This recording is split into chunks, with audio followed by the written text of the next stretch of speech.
Welcome to Talk on the Pod, the podcast where we delve into the remarkable journey of the Takim Foundation's community, who are showcasing the best of the Arab world and paving the way for a brighter future.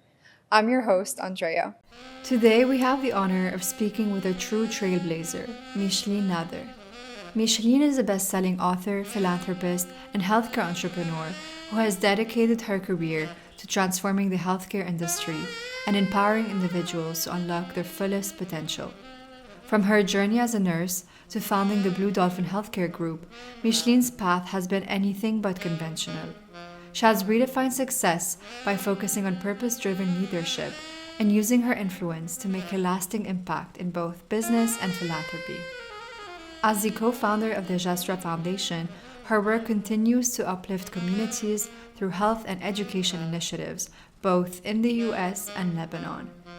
In this episode, we'll dive into Micheline's powerful philosophy on leadership and the role of conscious awareness in navigating today's rapidly changing world. So sit back and join us as we dive into Micheline's insights on leadership, personal transformation, and the evolving role of human values in the age of AI. Micheline, welcome to Talk on the Pod. Thank you, Andrea. So excited to be with you and have our discussion today. We're very happy to have you here. I would love to open with a quote from your book, The Dolphin's Dance, where you beautifully say, "To create the life we desire, we must first learn to dance with our own evolution." This idea of dancing with evolution really captures the fluidity and transformations that happens around personal growth. Can you start by telling us a bit about what that phrase means to you and walk us back into how it shaped both your personal journey and your career? Actually, that's a beautiful way to start our discussion, with the flow and the dance and the fluidity of it all. I did realize that I was dancing with life when I started to evolve from being a young girl to all of a sudden being like the woman and the leader without even anticipating that growth. But the events in life and the experiences in life led me into, wow, like this may have been a crisis, but actually through that crisis, I evolved, or I leaped, or there was a breakthrough, something that pushed me in a way that I did not even realize or did not intend to be pushed that way. But as we talk about evolution, we think that, okay, we had a breakthrough. Oh, we evolved to the next level. In reality, it's not true, because then you take a few steps back and then you say, okay, I thought that I understood from that situation. I experienced it. I learned from it. Now I'm in I've jumped to the next level. But then all of a sudden you see yourself struggling with the same issue. And then you say, okay, what did I learn? I thought I learned. I thought I grew. I thought I evolved. But yet I feel like as if I'm stuck. But in reality, you're not stuck. What happens sometimes, you take a step back and then another step forward, exactly like when you dance. And that made me think that we dance with life and life dances with us, and we grow through that dance. We grow, we go back, we learn more, we learn differently, we adjust, we go back. And if we keep this in mind, that we're flowing, we're flowing with it, even when we have a setback, that it's really a setback that is teaching us something, or maybe we need to go back and integrate this lesson in a way that is a little different, and then continue the movement. Then that is the dance that we are all dancing through our life, through our evolution. I think that's a beautiful analogy you make that really transfers just this emotions of back and forth and, kind of hints to this undirectness of sequence of events. With that said, you also talk about, in Dolphin's Dance, the fact that our thoughts create our reality, and this internal dialogue is really this path towards unlocking our fullest potential that starts with an awareness of ourselves. I think that's truly inspiring because it hints to the fact that to truly, advance in life, one must know, what we're made up of, or just control this inner dialogue that happens in our mind. Can you maybe talk about how this idea speaks to the essence of your journey and this importance of conscious awareness that you talk about in achieving our potential? When I realized that my thoughts were creating my reality, that literally changed my life. And the way I realized it was when I wake up in the morning and I think worrying thoughts or negative thoughts, it just makes me worry the whole day. Mm-hmm. And it makes me not attract the outcome that I want. And anxiety is a negative emotion, actually. I mean, the anxiety and negative thoughts come always from the past. This is when I realized that the anxiety and also the negative thoughts that I had did not come from the experience that I was expecting. Mm-hmm. It came from a previous experience that led me to think that way when I'm triggered in the same manner. And I'll give you more examples because that maybe doesn't mean anything to you or to a lot of people. But when I realized that I could change that thought and not change it as fake it, like just affirmation, I'm going to do well, or I'm looking forward to this presentation, or I'm looking forward to that meeting, but I really integrated that shifted the way of how I am being towards the experience that I'm expecting and shifted the whole outcome of what's happening. Mm-hmm. And that was the real breakthrough that I wrote about in the Dolphin's dance. I realized that as we go through life, and I'm going to talk a little bit about me, you go through crises in life. Like for me, I went through losses when I was young. Like I lost my dad, lost even my country because I had to leave my country. My dad went through a big bankruptcy. I went through major losses. Mm-hmm. But through these crises, these major events marked me in a certain way. And also there was an emotion attached to that crisis. And from that emotion and that I call marker in the Dolphin's dance, and the emotion I call it sticker because it sticks to you. Yeah. It doesn't leave you.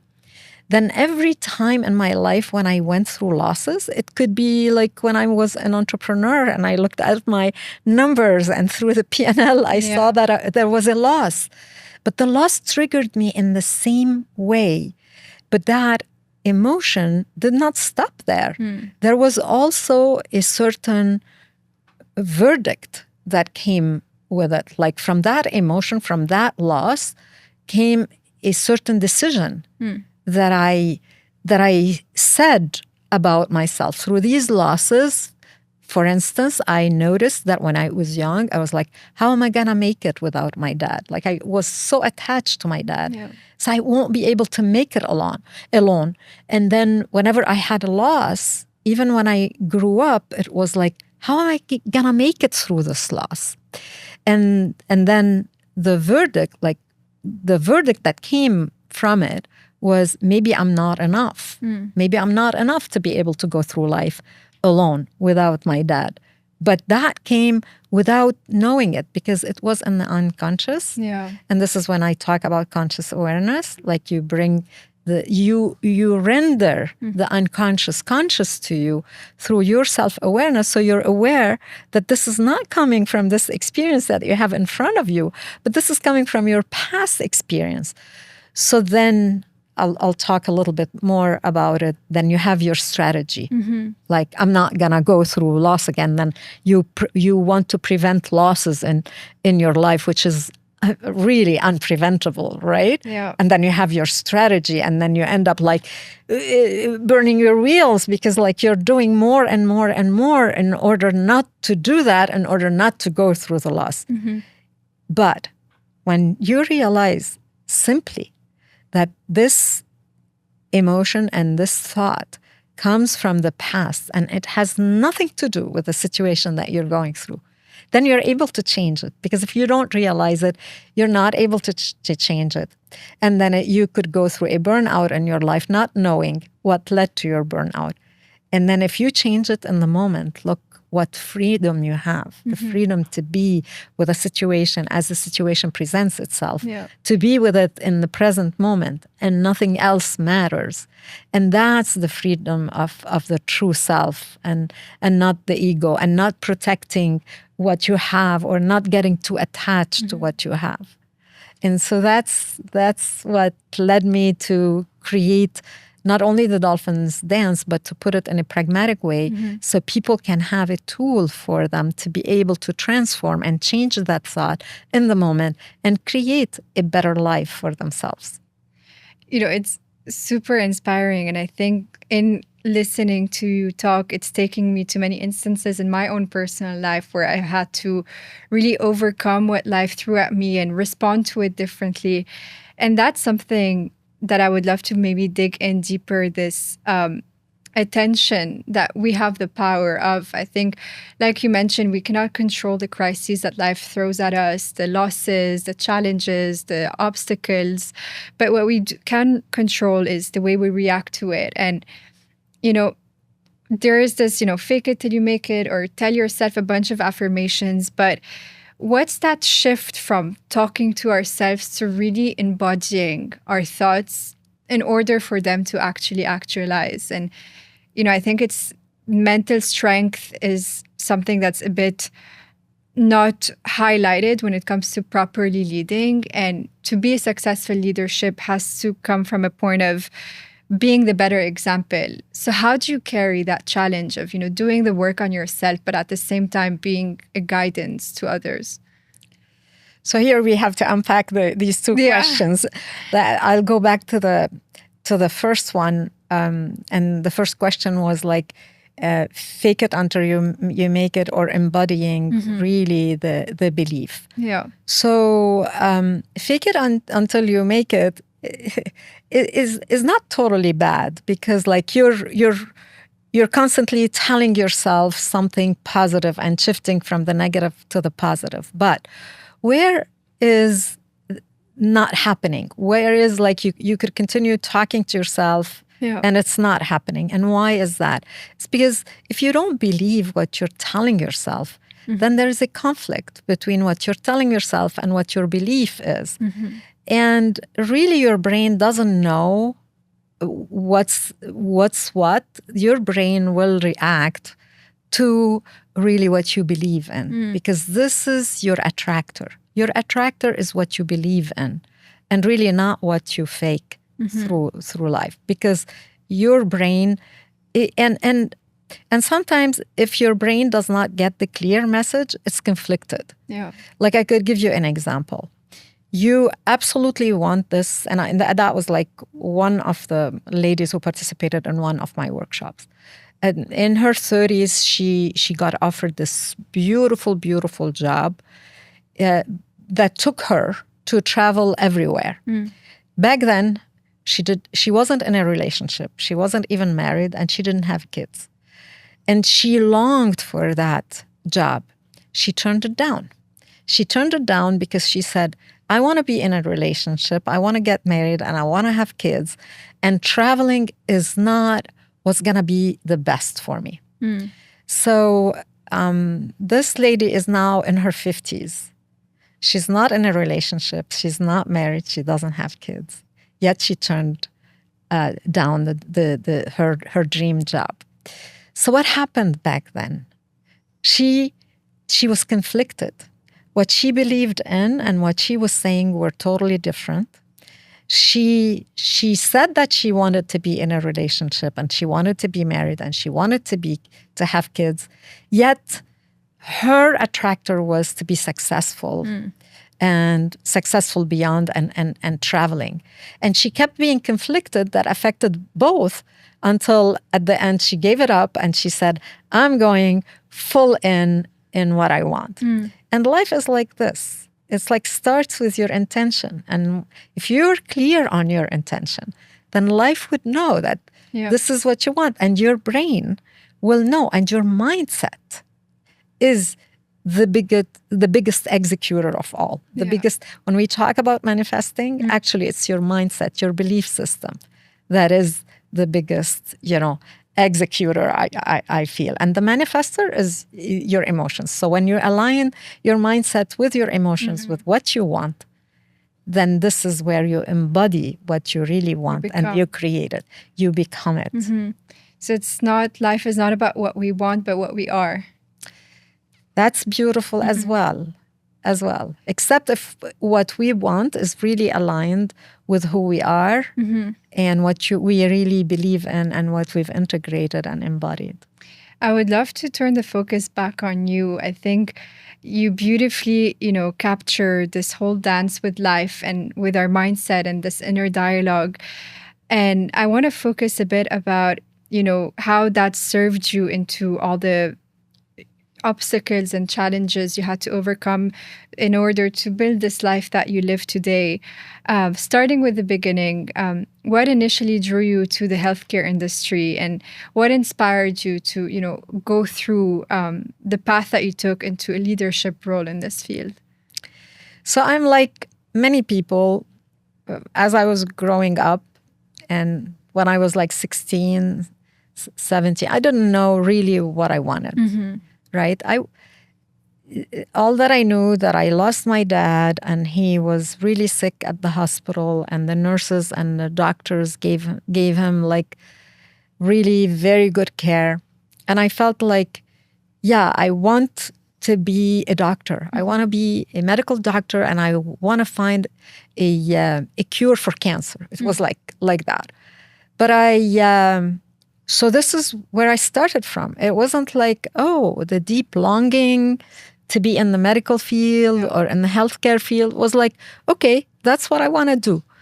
And as long as, and when I got accepted to AUB, to the pre-med, my dad passed away. And all of a sudden, I felt that I was the eldest and I had like younger siblings. And then I said, if I go through medical school, it's a long time, then a lot of financial drain on probably my mom alone with like 3 other siblings. And then I had an aunt who was at the nursing school at the AUB, and she said, the Bachelor of Science in Nursing is wonderful, and that would allow you to care for people. So I shifted. I transferred to and graduated my BSN, and was so miserable. Although I did really well, but I was miserable because every time I wanted to decide or do something, I had to look for a doctor, for the doctor to make the decision. But I loved caring for people at the same time. But I didn't love the fact that I couldn't be the master of my decisions, like decide, do, and that was like part of my personality. So I decided to do my master's in public health and hospital administration, and then life took me in a way that my second year after I did my MPH, I was coming to the States to Johns Hopkins to do my internship in hospital administration, where I got this offer at the American University Medical Center. Back then it was AUH, to be the assistant director of AUH. And I took it, and I was like only 23. And this is what launched my career in healthcare, but mostly in leadership, because I felt that I was thrown into that leadership without preparing for it. Just taking that journey, you've emphasized this conflict between, purpose versus vocation versus what you had to do. How would you define the mindset that drove you once you launched your career in leadership at a very young age. And how did you discover that that was the purpose, the thing you were meant to be doing? So I want to just here talk about purpose, because purpose is a nebulous word, Yeah. and a lot of people, associated with religious or spiritual, and they shy away from it. So I break it down as a pragmatic as I am, because I found out that leadership was great for me. I'm a pragmatic person, and I do want, whenever I learn something, I want to put it into practice. Yeah. Like if I learn it and it stays in my head, and I love to do that, to learn and learn. But if I don't put it into practice, then in a way it does not have a value in my life and the life of people around me. So how did I do that? And I'll go to that point like in a little bit here, because the fact that when I became a leader and I was a successful leader, and I looked around me and saw all these successful leaders around me, and what I meant by success is like they set up to do something and they did it and they achieved it, and maybe they achieved more. Like they had a goal, whatever intention they had, they achieved, and they achieved more. But I looked around me and a lot of people were miserable. Success did not bring them happiness and fulfillment. So I really started digging, like, what's the meaning of a real success? Like, we're successful for what? And after being successful, then being more successful and more successful, and what does this bring you if you're not happy and fulfilled in your life? So for me, being successful and is to be fulfilled in my life. And I looked at these people who are really happy in their life and fulfilled. And what I found out that the common denominator was that these people were passionate about what they were doing, and passionate to a point that they were in the zone. It didn't matter. Like if you're watching a game and you see someone being in the zone, it didn't matter what was happening around them in the arena. They're doing what they're doing. They're overcoming obstacles. They're overcoming challenges. And all that it meant for them was that fulfillment, that passion. So I said, maybe there's something to find out here, because you could be very successful. You could accumulate as much money as you want, as much wealth, and you will die with more zeros to the right of your bank account. But you haven't really been fulfilled or happy. So what's the meaning of all this? What's the point? What's the point? What's the point? To go back to what? And that what prompted me to dig into the science of fulfillment and happiness. And I found out, like, even Alfred Nobel himself, it was by error that he was living in France, and the newspaper, the French newspaper, published the obituary of his brother Ludwig, thinking that it was him. Oh, wow. And what they mentioned was the merchant of death died because he invented dynamite. And dynamite, while helping in the construction, the demolition and construction, also did a lot of, bad things. And it was responsible for the killing of a lot of people with dynamite. So back then he decided to create the Nobel Prize in all the fields. And he put all his money to improve, from science to philosophy to education to all these physics to all these Nobel Prizes that we have today. And I said, do we have to wait 8 years before we die or after to know that we did not fulfill our dream and our passion? So if at a young age we're able to get in touch with our passion Yeah. and create out of our passion a purpose. That's why I'm going to pragmatic, not a push, because people are not going to understand that what is the purpose of your life and why were we created. I wrestled with this all my life. Meaning. What is the big meaning of life? Yeah. What is the big meaning of my purpose? Am I supposed to do this? Am I supposed to do that? But when you abandon yourself to your innate passion, then your purpose actually is the source of that passion. And we don't know why. And I'll give you an example. Like for me, I said, I did not know I wanted to be in healthcare, or I wanted to be do nursing or public health or hospital administration, or after that, health services management. I didn't know that. What I knew, that I had a deep caring for people. I wanted people to feel better. I wanted, and to whatever I am with them, that's what I cared for. Like whoever is with me, I want them to derive something. Even if we're doing the interview, I would be invested in my interviewer getting something for themselves as well, because this is what fulfilled me, to see people around me happy.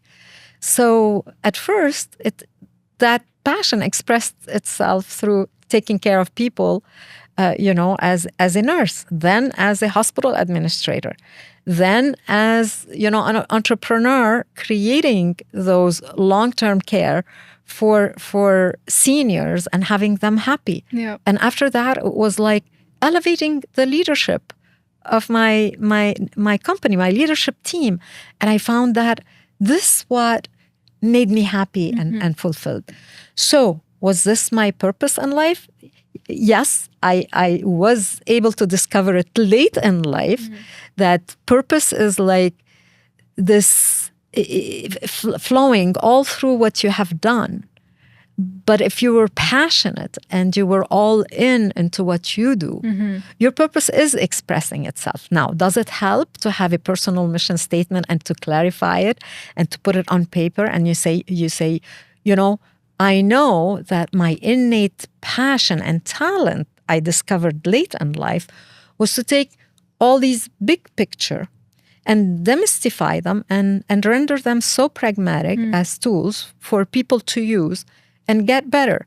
So then I discovered that my purpose is to empower people and leaders to transform their life and to leap. And leap by leaping meaning to get to a breakthrough level where they can change and transform their lives for the better of themselves. And this will affect the people around them for sure. True dedication. And it's sort of, I think what you beautifully express is your purpose is manifesting by connecting the dots of all those passionate moments that you've put in effort and dedication into whatever vocation that you do. And I think it's kind of not about what we do, but how we do things and how we show up, and not just who we are at work, but who we are at home, that starts to define who we are. And it goes back to how we opened this conversation. It's, not about what we want, but who we are. And that is the, common denominator within this dance between purpose and passion, about really showing up as we want to show up and let things unfold the way they are. Because it's challenging when you're young to have like that one sentence that is what you want to do and feel like you're committed to it and can't look left or right. But at the same time, I think it's also challenging to decide that you want to be passionate about, your vocation, the things that you do at work. And in our culture today, it's more about, performative act of, this is what I do, this is my title, the bigger the better, the, bottom line. But are we truly happy when we don't show up for ourselves? And I think that's mainly a positive message that a lot of the younger generation in this very fast-paced economy should maybe get to be more at peace with. Like, I think if there's no point, then what's the point of going on and getting that promotion and getting that job if we're not really fulfilled and we're just waiting to check all the boxes until we, get to that point where we wake up one day and decide we didn't want any of it. What would I think we can segue this into your leadership framework, which you call LEAP, learn, execute, align, and program. Maybe we can, through that framework, talk about some advice you would have to share. So yes, this what prompted me to write Leap, because leaning into your passion is the first thing that one could do young in age. Yeah. And I went with this to like young emerging leaders even before they choose their major. We did like some leadership camps for some universities, and it was wonderful how young people get it. So that's why, like, I have in Leap Beyond Success, lean into your passion is a biggie, because I go through and I even do a lot of exercises where people and young people also, and even people at any age, sometimes we're like very successful, but we really did not give ourselves the chance to lean into our real passion. So how to connect with your passion, and what's the difference between, oh, I'm passionate about this because it's a good idea and I'm having fun with it, and your inner passion. Like every one of us has an inner genius beyond the little hobbies that we have in life. And this is where I found out that my genius, for instance, was to take like even philosophical concepts and very big concepts and mystical concepts, and then demystify them to a tool that you can practice on a daily basis, and that could change your life. So this, I found that this was like my innate genius. But everyone comes to life with an innate genius, even when they don't know it. And the way they can become connected to it is to find out, where do they feel themselves really happy doing what they're doing? Lost in time. Like time doesn't have any bearing to what they're doing. The zone. And they're in the zone, right? And it comes easy to them. Like some people have to study to do this, and some people it comes so easy, so natural, so effortless. So there are exercises in the book like that are very easy, that help people connect to that inner passion. So that inner genius is yours. But that inner genius, if you have it and you die with it, stays yours until you decide to contribute it to people around you. Once you start contributing it to people around you, then that becomes your purpose. Because when you get it out of yourself to something bigger than yourself, then it becomes a purpose in your life. And this is where fulfillment happens. Passion and being passionate and happy happens when you exercise your passion. If you get lucky to work in your playground, meaning that to work in your passion and to create around it all your work, then you don't feel that you're working. It's wonderful, because you're participating, you're creating in your life what you want to create. If you don't happen to be that happy, because sometimes you have to work in things to make ends meet, right? But then if you're connected to your passion, even if you exercise it a little bit during the day and more, and you're very good at what you're doing, then the opportunity will arise and you will be able to seize it. Why? Because you're conscious, because you're aware that this is my passion. Because if you're not aware that this is your passion, opportunities may pass by and you won't even recognize them. I see. And Louis Pasteur said that, spirits that are initiated are the ones who are going to take that opportunity. He said it like in a French sentence, but I'm like making it like in English understandable. So if your spirit is initiated, then you're going to seize that opportunity. But it remains a passion until you contribute it to a bigger circle than yourself. When you were able to contribute it to your small circle, then a bigger circle, to your community, then whoever. Maybe if you're good in singing and you're singing at church, or you're singing at your community service, whatever. And then to society, then that creates the purpose that you love. I think you lean into something interesting, which is going beyond serving ourselves and starting to think of our surroundings and to serve others. You did mention earlier what success means to you, but I would love to kind of dig into maybe a turning point or a catalyst that really inspired you to explore the deeper dimensions of leadership through impact, through, giving to others versus serving ourselves. And what was that turning point that made you realize that the value of creating impact through our work?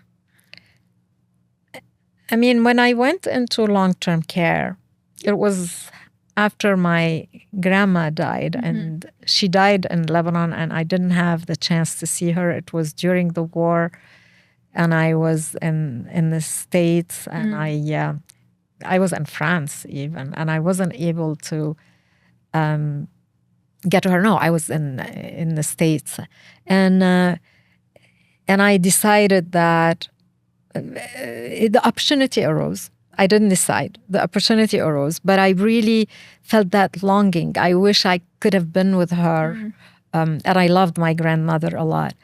And then when I had the opportunity to be in long-term care, and I saw these old ladies sitting there, and they reminded me of my grandmother, it was like, wow, I will have the opportunity to serve all these women and senior ladies, and instead of, because I didn't have the chance to serve my mom and my grandma. So we choose things for emotional reasons and for personal reasons, and it is all right.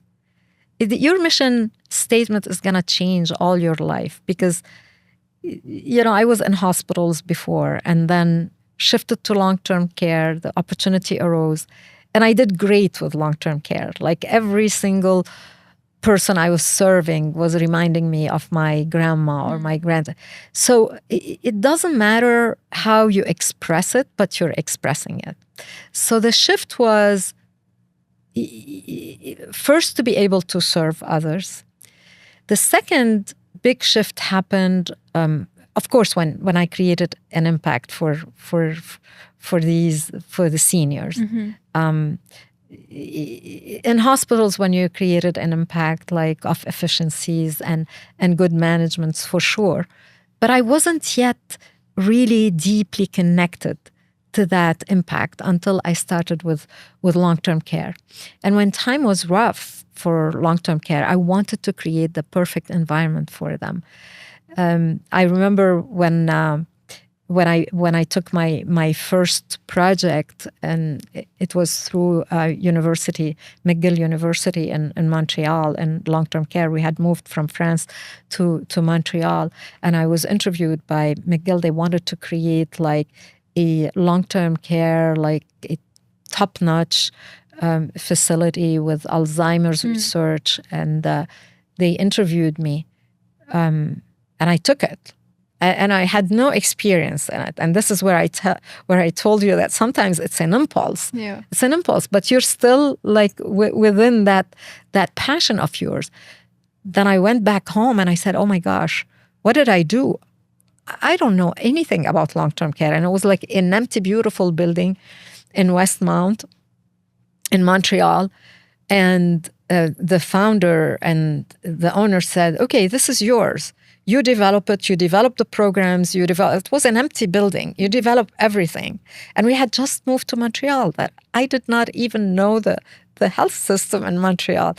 And all of a sudden I'm like, wow, what do I do now? How do I start? Yeah. And I looked, when I went into that building, there was a stretch bed. And I was like, who's needing that? These people are coming here, it's their home. Let's humanize it. Let's do this. So I invented from scratch, not from a preconceived notion. And that led to innovation and to the creation of a beautiful setup. So I don't know if this answers your question, but yes.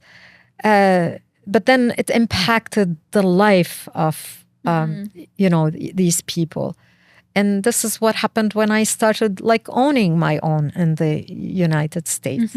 The impact on the quality of life was the one that motivated me.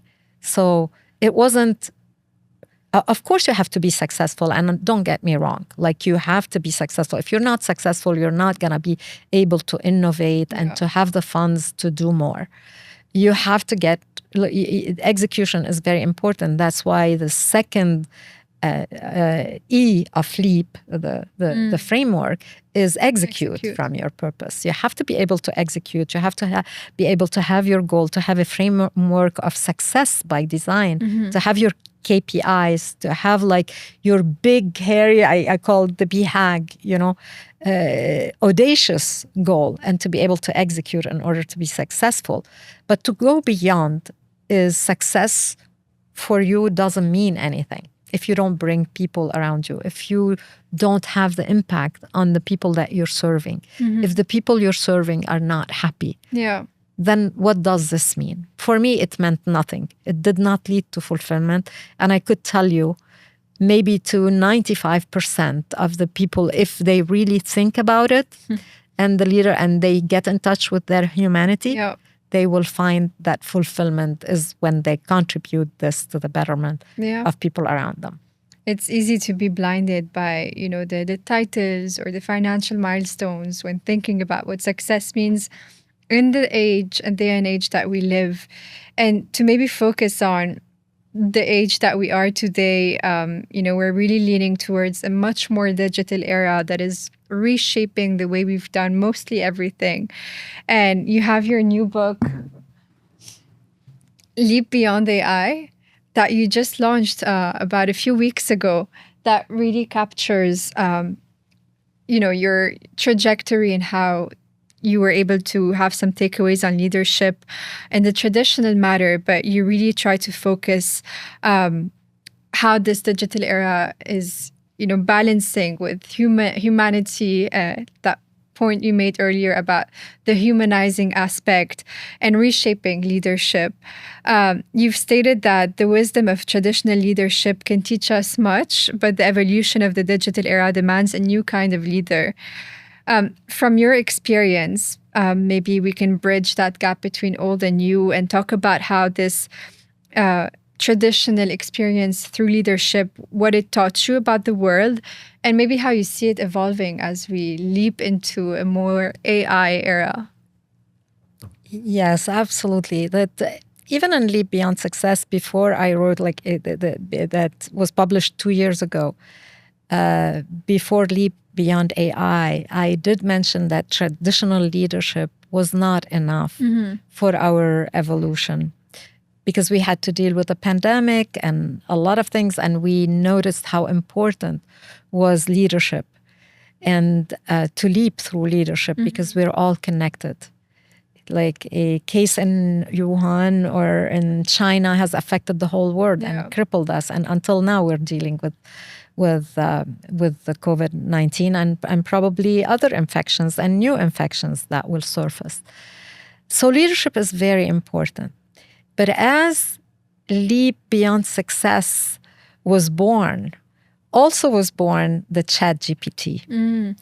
And people started relying, including myself, more and more, and be fascinated with this, not knowing, or probably knowing, but ignoring that AI was embedded in a lot of things we did. Even the Google search, whatever we do, Netflix, Amazon, AI was embedded there. Actually, it was in Dartmouth College where the first symposium was on AI in 1954, when the term AI was coined, and it was there, but we were not aware of it until we started like, oh, this is AI, this is ChatGPT, this is what is going. And then I started digging. How could you leap beyond success as a leader? And it's not like you're a leader and you're leaping here and AI is happening here. It's like part of it. Yeah. And some people were not making the link or integrating it. And some leaders were not even being aware of their responsibility in this huge, humongous creation that us humans are creating, that could dehumanize us and could make us like very smart and intelligent and could give us a lot of answers also to real challenges that we're struggling with. And how could this happen? And how could we be oblivious? Because you get organizations and leaders who refuse to talk about AI and do not want to mess with it. And it's not always the oldest ones. So there is a generation gap, but sometimes like also in the generation within their 40s and 50s, like they're very scared. They don't want to embrace it. And now, rightfully so, we have to be cognizant of the fact that AI could dehumanize us. And I'll tell you how. Even the founders of AI, from Sam Altman in OpenAI, or Mustafa Suleyman in DeepMind, or Yuval Harari, or the philosophers, or, they talked about dehumanization, but also the singularity. So this is for the first time in our life as humans that we're creating something that is much more intelligent than us. And I say not only computation, but in the machine learning, we know that it learns from itself. And sometimes like going rogue without the prompts, and the super intelligent AI and the progression and the speed. So really the speed at which is developing, some say it's 10 times every 6 months, like some of the founders. So what does this mean? It means that all the next generations of AI are going to be more intelligent than you and me, than Elon Musk, than everybody. Like already it's more intelligent. Yeah. In computation, the acceleration, the speed, in pattern recognition, in the humongous data that is available and making all the connections. That pattern recognition, we know that it's not the forte of our young generation, pattern recognition, because they're always on their digital and it's fed, like the information is fed to them. So they're not like struggling in order to make connections and the patterns and how to recognize that. In deconnecting with ourselves and with other people, because then you have these intelligent AI agents that even Mustafa Suleyman does not call AI a tool. And a lot of people call AI as a tool. He does not call AI tool. He found the best term to explain what AI is, because of the AI agent, is the digital agent. Like we are human agents, and he calls them digital species. Like we're the human species, they're the digital species. Why? Because he said a tool, a human being or a leader can control it. But we're at a stage right now where we're developing AI that we can't even control. Yeah. So it means that there are species, and there are going to be more of species and happening here. And what is our role as human beings? So traditional leadership is not enough for a lot of reasons. It does not address the speed at which this exponential progression is happening. There's so much to keep up on at the very fast pace rate. And, by the time you've learned something, it's probably outdated. So, how do we fill that gap? And I'm not sure that we will be able to fill the gap. Like you can't keep up. And our brain is not wired that way. And traditional leadership does not address the complexities of it all, because AI is not touching just one aspect of leadership. It touches everything, all the domains, right? That's why we talk about stackables, like organizations won't be able to catch up at the same speed that we're developing AI. And also the uncertainty. Because right now, even if you ask the founders of AI, they said, we don't know. That's true.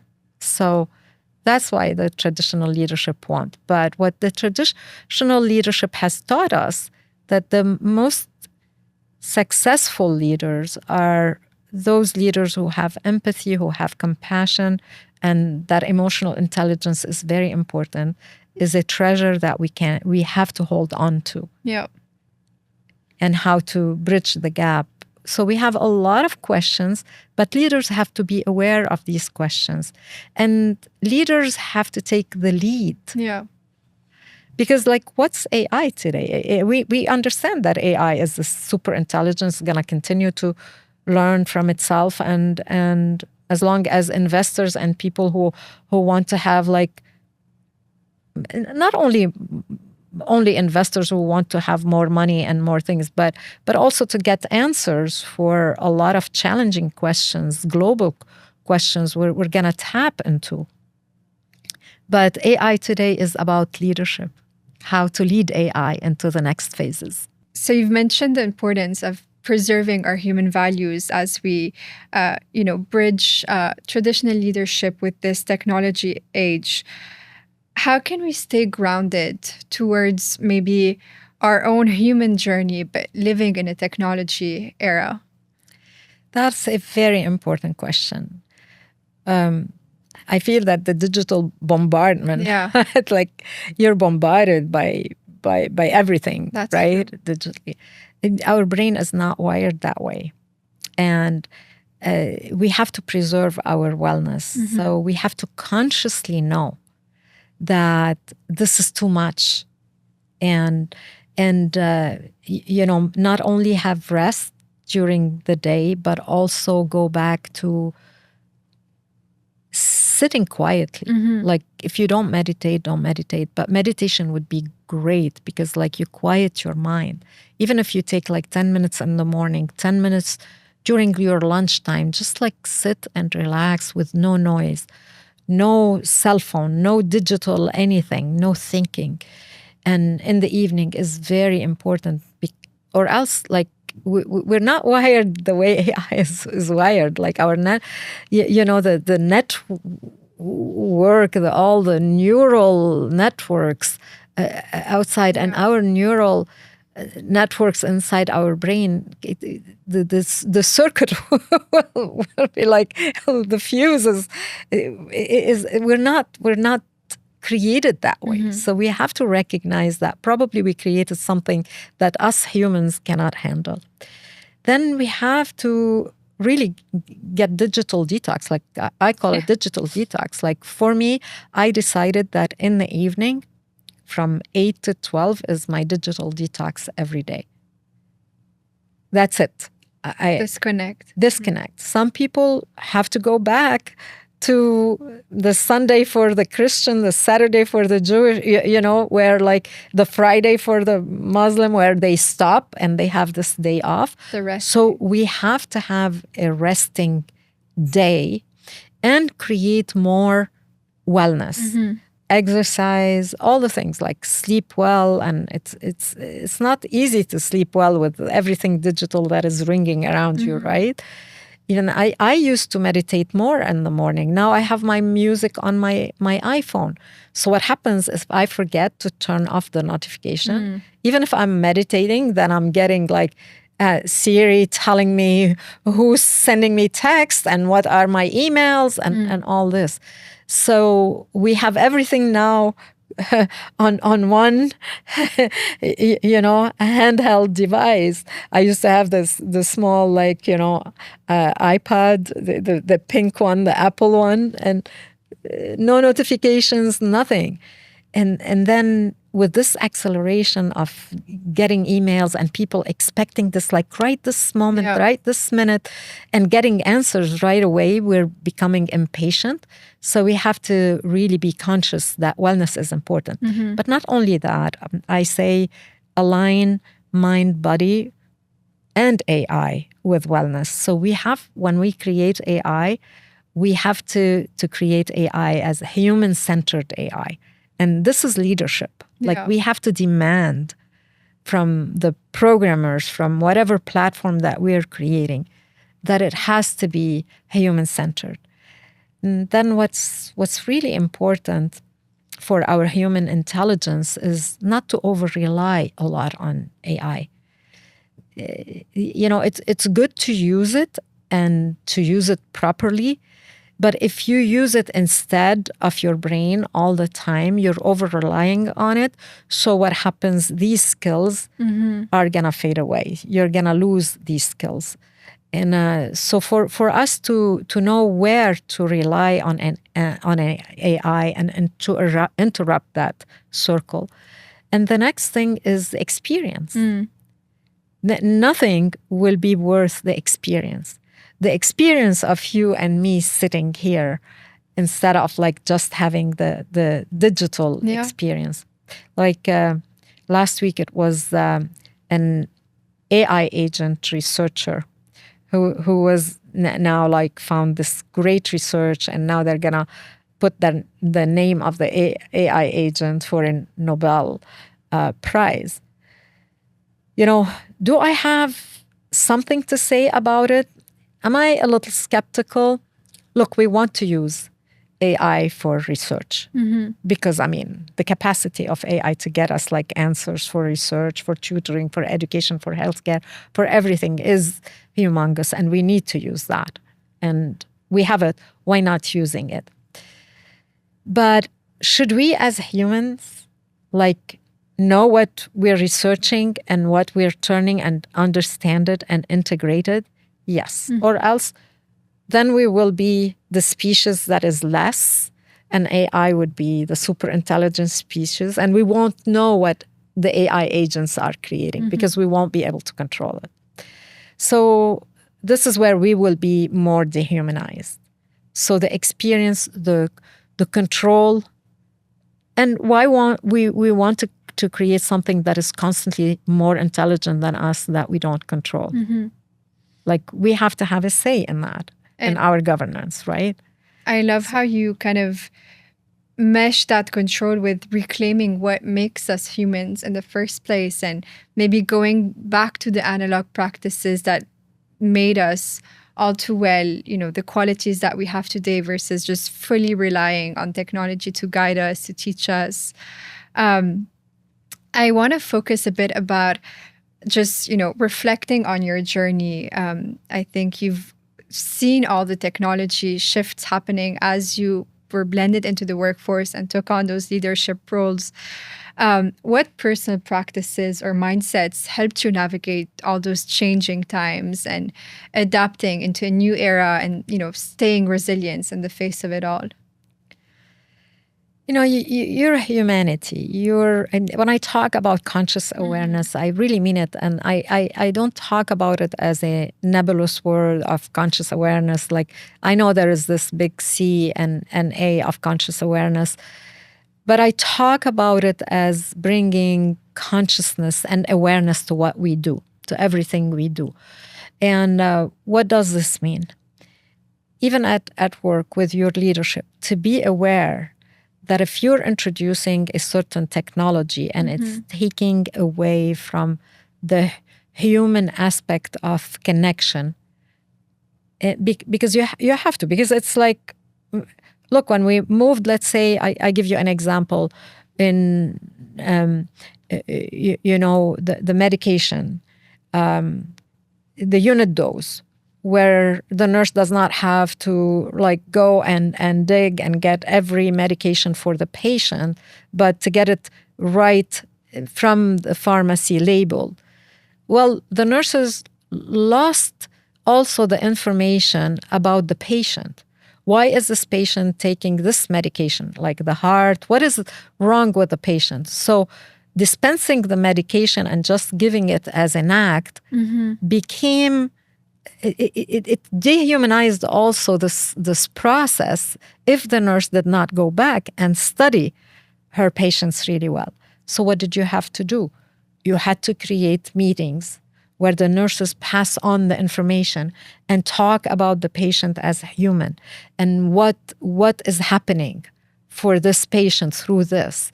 So you have to be able to know at each level, whenever there is a technology taking over, whether now with robotics, like dispensing, you have to know that this connection is very important for us human and the experience of it. And this is where the companies that will be able to create the experience and the connection will have an edge in the future. Yeah. We will be longing for that.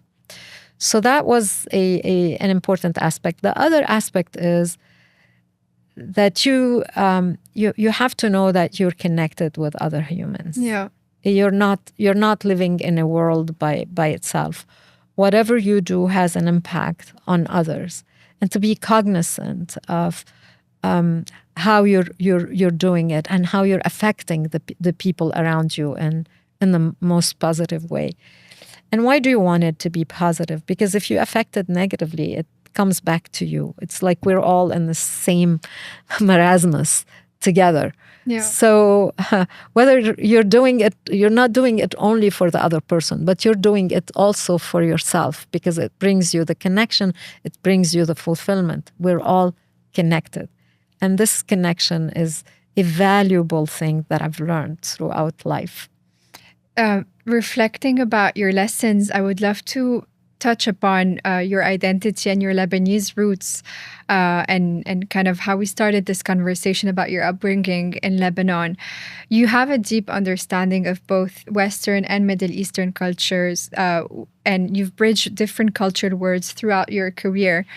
How has your Lebanese heritage influenced your approach as a leader, especially today in American healthcare and business and nonprofit, especially in empowering people across different communities?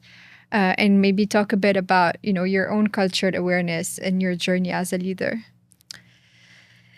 Yes, thank you. This is a beautiful question that is dear to my heart, because as I was going through my journey, I did not realize how much my Lebanese culture has affected me. As Lebanese, when we grow up, maybe I was lucky also to grow up in a family in Lebanon where the women are really respected. Like my aunts, my grandmother, everybody studied. Everybody had. They were respected as women, and I'm not sure that this happens across all, the fiber of the society in Lebanon. I'm not sure, but I know that I was lucky that way. So that created in me this trust in myself as a woman. Even at the age of 23, when I was appointed assistant director at the American Hospital of Beirut, I was really young, and I looked young, and I was tiny. And I remember every time I went through security in order to get to my office, I had to show my papers and my identity, because people oh, no, it's not so it's not that the culture was okay, it's accepted for a woman at age 23 to be an assistant director at a hospital. Not always. But sometimes I used to say, I'm going to visit Mrs. Nader, myself, in order for them to allow me. And so that was one aspect. The other aspect was my family was always even my dad believed in me. And as Lebanese, we have also this culture of wanting to study. Education is very important for Lebanese people.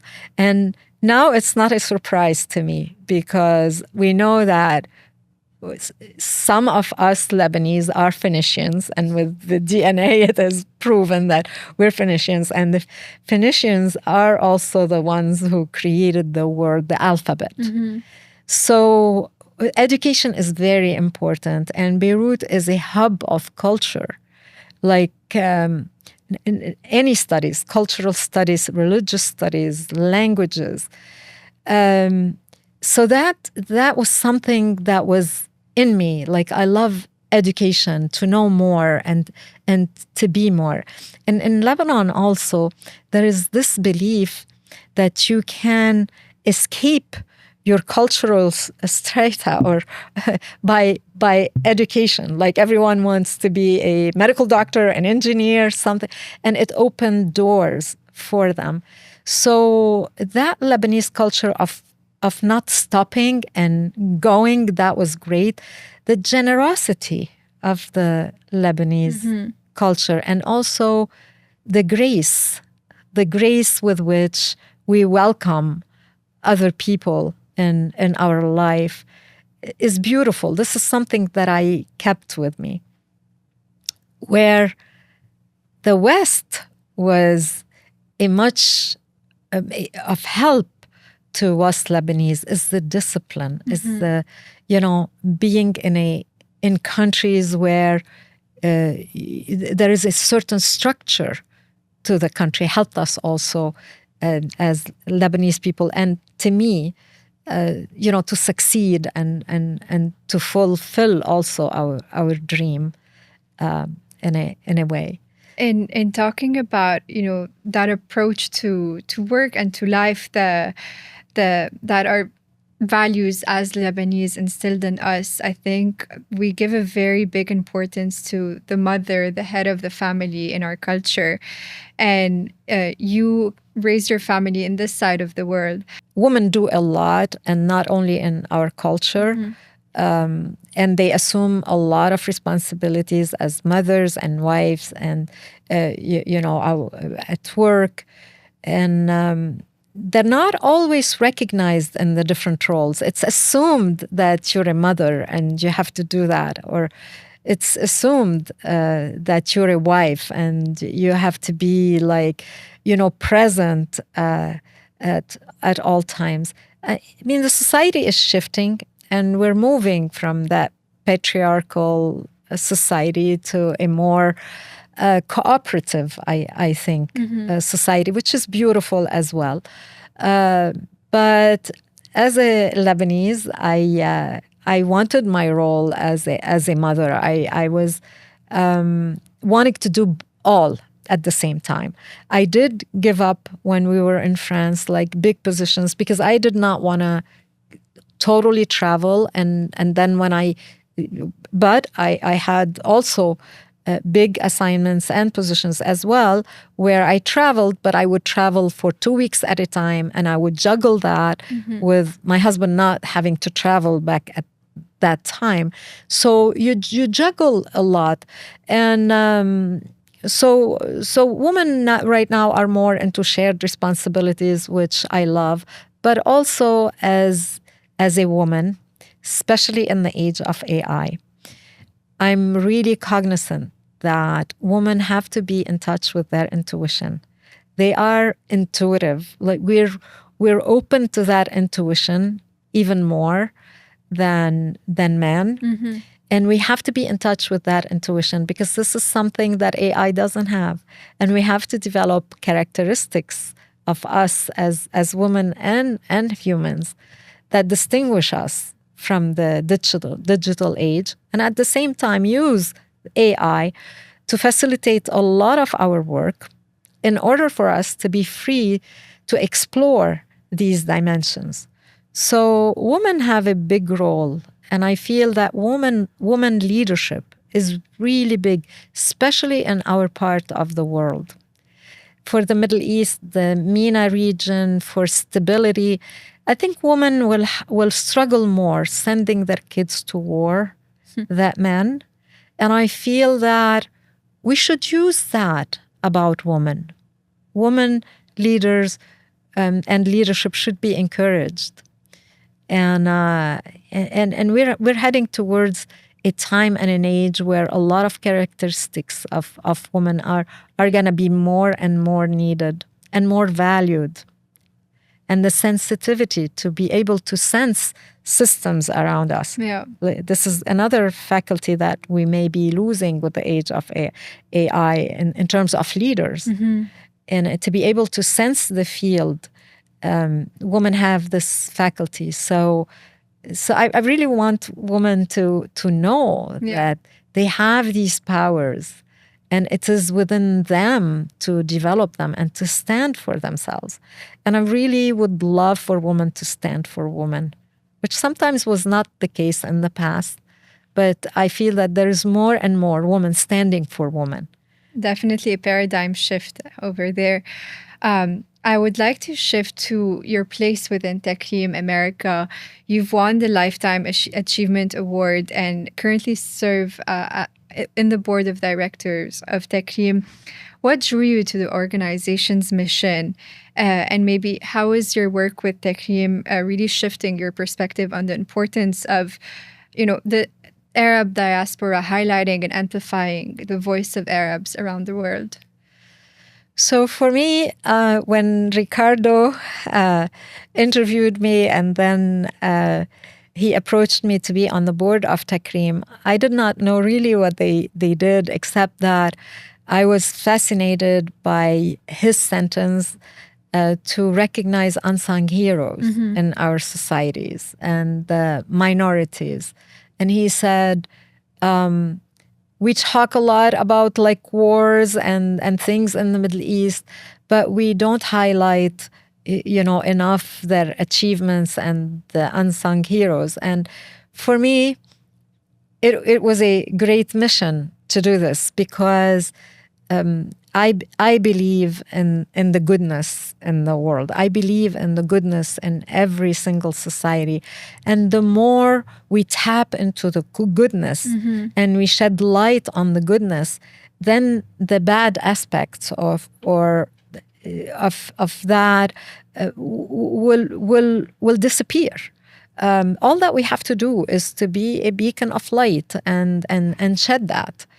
And that what drew me to being on the board.